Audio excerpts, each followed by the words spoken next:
Praise the lord. మన ప్రభు రక్షకుడైన యేసుక్రీస్తు నామములో మా పరమ యెరూషలేం మినిస్ట్రీస్ ద్వారా హృదయపూర్వకమైన వందనాలు తెలియజేస్తున్నాం. దేవుడి వాక్యము ఈ పూట ఇర్మియా గ్రంథం 24వ అధ్యాయం 5వ వచనం.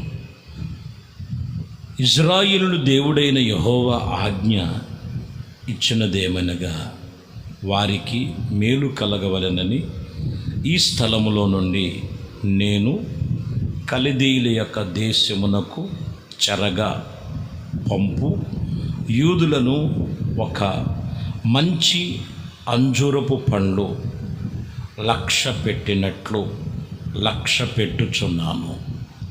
ఈ వాక్యములో అంజూరపు పళ్ళు, ఒక మంచి అంజూరపు పళ్ళు లక్ష్య పెట్టినట్లు నేను మిమ్మలను లక్ష్య పెడుతున్నాను. లక్ష్యము అనేది గురి, వారు వెళుతున్నటువంటి గురి. ఇర్మియాతో ఒకసారేమో కొండలు తయారు చేసే వాళ్ళ దగ్గరికి వెళ్ళమని చెప్పాడు, ఒకసారేమో గంపల దగ్గరికి వెళ్ళమని చెప్పాడు. కొండల దగ్గరికి వెళ్ళినప్పుడు ఒక పాఠం నేర్చుకున్నాడు. అయ్యా, అక్కడ సారె పైన కొండ తీస్తున్నప్పుడు వడిలిపోయింది, మరలా దాన్ని సరిచేసి సారె పైన పెట్టాడు. గంప దగ్గరికి వెళ్ళినప్పుడు కొన్ని మంచివి ఉన్నాయి, కొన్ని మరి కానివి ఉన్నవి అని ప్రభు ఈరోజు ఇక్కడ చెబుతున్న మాట, ఒక మంచి అంజూరపు చెట్లును ఫలములను నేను లక్ష్య పెట్టినట్లు మిమ్మల్ని నేను లక్ష్య పెడతాను. నా గురి. ఈరోజు ప్రభు నిన్ను లక్ష్య పెడుతున్నాడు. నువ్వు ప్రభు సన్నిధిలో నువ్వు ఆయన మీద నీ లక్ష్యం, నీ గురి ఏంటో ఒక్కసారి నువ్వు జ్ఞాపకం చేసుకోవాలి. నిర్గమకాండములో 2వ అధ్యాయము 24వ వచనం. కాగా దేవుడు వారి మూలుగులను విని అబ్రహాము, ఇస్సాకు, యాకోబులను తాను చేసిన నిబంధనను జ్ఞాపకము చేసుకున్నాడు, లక్ష్యం పెట్టాడు. 25లోకి వచ్చేలకే దేవుడు ఇజ్రాయేలులను చూచి దేవుడు వారి యందు లక్ష్యముంచెను. అబ్రహాము, ఇస్సాకు, యాకోబులతో ఆయన నిబంధన చేసినది దేవుడు ఇశ్రాయేలును చూసి దేవుడు వారి మీద లక్ష్యముంచెను. ఎప్పుడు ఒకరి మీద లక్ష్యం ఉంచుతారంటే, ఒకరు ఆయన వైపు త్రిప్పబడాలి, ఆయన చెప్పినటువంటి ఆయన నిబంధన ప్రకారముగా నడుచుకోవాలి, ఆయన చెప్పినటువంటి రీతిగా వారు దేవునికి లోబడినట్లయితే వారి మీద ప్రభు లక్ష్యముంచుతాడు. లేకపోతే సూర్యుని కింద నరులు వాళ్ళ ప్రయాస అంతా కూడా వ్యర్థమైపోతుంది. ఎందుకనంటే ప్రసంగి గ్రంథములో 4వ అధ్యాయం 1వ వచనంలో మీరు గమనిస్తే,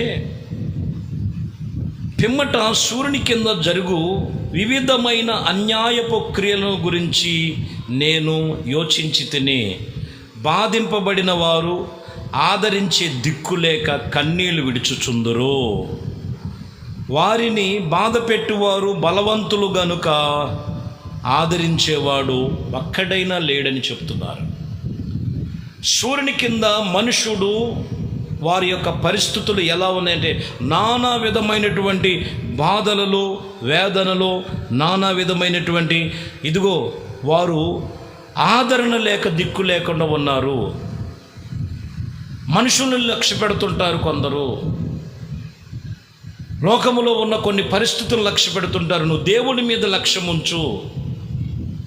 నీ లక్ష్యం ఏంటి? నీ గురి ఏంటి? ప్రభు మీదే. ప్రభు చెప్పినటువంటి దైవ సన్నిధిలో దైవ వర్తమానము ద్వారా దేవుని వాక్యము వైపు నువ్వు త్రిప్పబడి ఆయన వైపు నువ్వు తిరగాలి, లోకం వైపు కాదు. సూర్యుడి కింద నరుడు నానా విధమైనటువంటి బాధలు, తిప్పలు, నానా విధమైన పరిస్థితులు ఉన్నాయి. అక్కడ కాదు నీ లక్ష్యం. జీవము కలిగిన దేవుడి మీదే లక్ష్యం ఉంచాలని లేఖనం ఇక్కడ చెప్తున్న మాట. రాజుల గ్రంథములో 13వ అధ్యాయం 23వ వచనములో, కానీ యెహోవా వారి మీద జాలిపడి వారి యందు దయ చూపించి అబ్రహాము, ఇస్సాకు, యాకోబులు తన చేసిన నిబంధనను బట్టి వారి యందు లక్ష్యము నిలిపెను. వారిని నాశనము చెయ్యనొల్లక వారిని ఇప్పటి వరకు దేవుడు వాక్యము చెబుతున్న మాట, దేనికి లక్ష్యం ఉంచాడంటే వారిని నాశనము చెయ్యక వారి మీద జాలి చూపించి అబ్రహాము, ఇస్సాకు, యాకోబులతో నిబంధన చేసిన దేవుడు లక్ష్యం ఉంచాడు. ప్రభునొద్దకు రా, సర్వ మానవాళ్ళారా ప్రభు సన్నిధిలో, ప్రభు సర్వ మానవ జీవితాన్ని ప్రభు వైపు ఆకర్షించబడి ఆ గురి యొద్దకు మనం పరిగెత్తాలి. లక్ష్యం ఏంటి? నీ లక్ష్యం ఏంటి? లక్ష్యం లేక నిర్లక్ష్య పరిస్థితులు పరుస్తున్నటువంటి పరిస్థితులు, దేవుడంటే లెక్క లేదు, దేవుడంటే భయభక్తులు లేదు, దేవుడంటే లోబడేటువంటి తత్వము కొందరికి లేదు. నీ లక్ష్యం ఏంటి? ఆయన లేకుండా ఏది కలగలేదు. సమస్తం ఆయన మూలముగానే కలిగినది. ఆయనకు లోబడాలి. ఆయన ఎవరు అని అంటే ద్వితీయోపదేశ కాండములో 10వ అధ్యాయం 17వ వచనంలో చూస్తే, ఏలయనగా నీ దేవుడైన యెహోవా పరమందున్న దేవుడు, పరమ ప్రభు అయ్యున్నాడు. ఆయన మహాదేవుడు, పరాక్రమవంతుడు, భయంకరుడైన దేవుడు. ఆయన నరులను ముఖములను లక్ష్య పెట్టువాడు కాదు. నరులు ముఖము చూసి లక్ష్య పెట్టేవాడు కాదు. ఓ చదువుకున్నోడు, బలమైన వాడు, ఇంకొకరు అనేది ఏమీ లేదండి. వాక్యం చెప్తున్నమాట. నరులు ముఖము చూసి లక్ష్య పెట్టడు. ఆయన ఎవరంటే పరాక్రమము కలిగిన దేవుడు, ఆయన మహా గొప్ప దేవుడు, సర్వశక్తి కలిగిన దేవుడు. ఆయనే మన గురి. ఆయన లక్ష్య పెట్టు. ఆయన యందు భయభక్తులు కలిగినటువంటి అనుభవాల మధ్యలో నువ్వు నడుచుకో. వాక్యం చెబుతున్న మాటలు ఇవే ప్రియమైన దేవుని బిడ్డలారా. సర్వశక్తి కలిగిన దేవునితో నిబంధన కలిగి నడుచుకో. అదే చెప్తున్న మాట. ఆయన ఎవరో తెలుసుకో.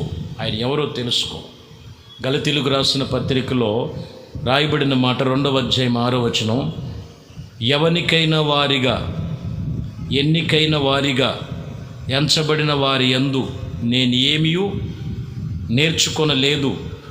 అర్థమైందండి? ఈ నరుల్లో మరి ఎవరి చేసేటువంటి పరిస్థితులలో ఏమేం చేస్తున్నారో నేను వాటిని ఎంచుకోలేదు. వారి యందు నాకు లక్ష్యం లేదు, వారి మీద నేను మనసు పెట్టలేదని చెప్తున్నాడు. ఖచ్చితంగా చెప్తున్న మాట. దేవుడు నరుడి విషయంలో చూడుడు, ఇదిగో ఏ విషయంలో కూడా వారు నాకేమీ ఉద్దేశింపలేదు. ఈయన ఉద్దేశం ఏంటి? దేవుడి మీదే. ఆయనే నా గురి గమ్యం. వాళ్ళు ఎలా చేశారు? ఎంత గొప్ప చదవరైనా కావచ్చు, ఎంత అందచందాలు కలిగిన వాళ్ళు కావచ్చు, ఎంత బలమైన వాళ్ళు కావచ్చు, నరులను కాదు లక్ష్య పెట్టాల్సింది. నరులను చేసిన దేవుడు, భూమి ఆకాశమును సమస్తము చేసిన దేవుణ్ణి లక్ష్య పెట్టు. నీ ఉద్దేశం దేవుడి మీద నిలుపుకో. ఇదే చెప్తున్న మాట దైవజనుడు పౌలు గారు చెప్తున్నారు. దేవుడి మీద లక్ష్యం ఉంచు. నీ గురి గమ్యం ఆయనే. ఆయన వైపు తిరుగు. ఆయన మీద లక్ష్యం ఉంచు. దేవుడు ఆయన కృపా కనికరము కలిగిన దేవుడు. ప్రార్థన చేద్దాం. ఒక తీర్మానం చేసుకో. నీ లక్ష్యం ఏంటి? లోకములో నిర్లక్ష్యముగా ఉన్నావేమో, బలహీనంగా ఉన్నావేమో. దేవుడు పరాక్రమము కలిగిన దేవుడు, బలమైన దేవుడు, సర్వశక్తి కలిగిన దేవుడు. ఆయన మీద నీ లక్ష్యం, ఆయనే నా గురి. ప్రార్థన చేద్దాం.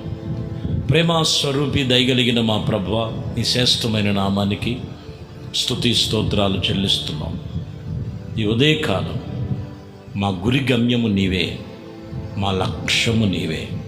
లోకం వైపు చూడక, మనుషుల ఆలోచన వైపు చూడక, నరులు ఏపాటి వారయ్యా, వారి ముఖములను చూసి, వారి ప్రవర్తనను చూసి, వారి యొక్క వ్యర్థమైన వాటిని చూడక, ఆత్మ సంబంధముగా మీతో నడుచుకునే కృపలో ప్రతి ఒక్కరిని కూడా మీ చేతులకు అప్పగిస్తున్నాం తండ్రి. మీ చిత్తము చొప్పున, మీ వాక్యము చొప్పున ప్రతి ఒక్కరూ మీ వైపు ఆకర్షించబడి, ఇదిగో నేను ఆత్మ సంబంధమైన కృపలో స్థిరపరిచి మీ మీదే గురి పెట్టుకొని లక్ష్యముంచి ప్రార్థన చేస్తున్న ప్రతి కుటుంబం మీ దీవెనలు ఆశీర్వాదాలతో నింపమని యేసుక్రీస్తు నామములో ప్రార్థించి వేడుకొనుచున్నాము తండ్రి. ఆమేన్. ప్రభు మిమ్మల్ని దీవించి ఆశీర్వదించునుగాక. ఆమేన్.